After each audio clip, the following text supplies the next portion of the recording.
Chapitre 36. La 14e année du roi Ézéchias, Sanchérib, roi d'Assyrie, monta contre toutes les villes fortes de Juda et s'en empara. Et le roi d'Assyrie envoya de Lachi à Jérusalem, vers le roi Ézéchias, Rabshakeh avec une puissante armée. Rabshakeh s'arrêta à l'aqueduc de l'étang supérieur, sur le chemin du champ du Foulon. Alors Éliakim, fils d'Hilkija, chef de la maison du roi, se rendit auprès de lui, avec Shebna, le secrétaire, et Joach, fils d'Azaph, l'archiviste. Rabshakeh leur dit à Ézéchias: ainsi parle le grand roi, le roi d'Assyrie. Quelle est cette confiance, sur laquelle tu t'appuies? Je te le dis, ce ne sont que des paroles en l'air, il faut pour la guerre de la prudence et de la force. En qui donc as-tu placé ta confiance, pour t'être révolté contre moi? Voici, tu l'as placé dans l'Égypte, tu as pris pour soutien ce roseau cassé, qui pénètre et perce la main de quiconque s'appuie dessus. Tel est Pharaon, roi d'Égypte, pour tous ceux qui se confient en lui. Peut-être me diras-tu: c'est en l'Éternel, notre Dieu, que nous nous confions.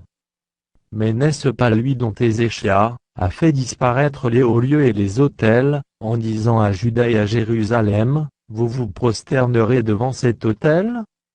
Maintenant, fais une convention avec mon maître, le roi d'Assyrie, et je te donnerai 2000 chevaux, si tu peux fournir des cavaliers pour les monter. Comment repousserais-tu un seul chef d'entre les moindres serviteurs de mon maître?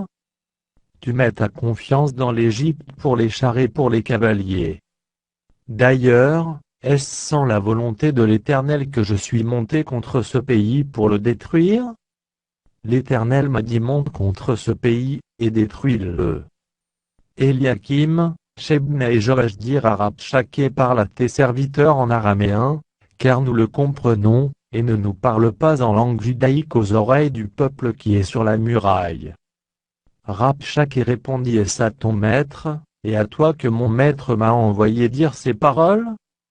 N'est-ce pas à ces hommes assis sur la muraille pour manger leurs excréments, et pour boire leur urine avec vous? Puis Rabshakeh s'avança et cria de toute sa force en langue judaïque: écoutez les paroles du grand roi, du roi d'Assyrie. Ainsi parle le roi qu'Ézéchias ne vous abuse point, car il ne pourra vous délivrer. Qu'Ézéchias ne vous amène point à vous confier en l'Éternel, en disant: l'Éternel nous délivrera, cette ville ne sera pas livrée entre les mains du roi d'Assyrie. N'écoutez point Ézéchias, car ainsi parle le roi d'Assyrie: faites la paix avec moi, rendez-vous à moi, et chacun de vous mangera de sa vigne et de son figuier, et chacun boira de l'eau de sa citerne. Jusqu'à ce que je vienne, et que je vous emmène dans un pays comme le vôtre, dans un pays de blé et de vin, un pays de pain et de vigne.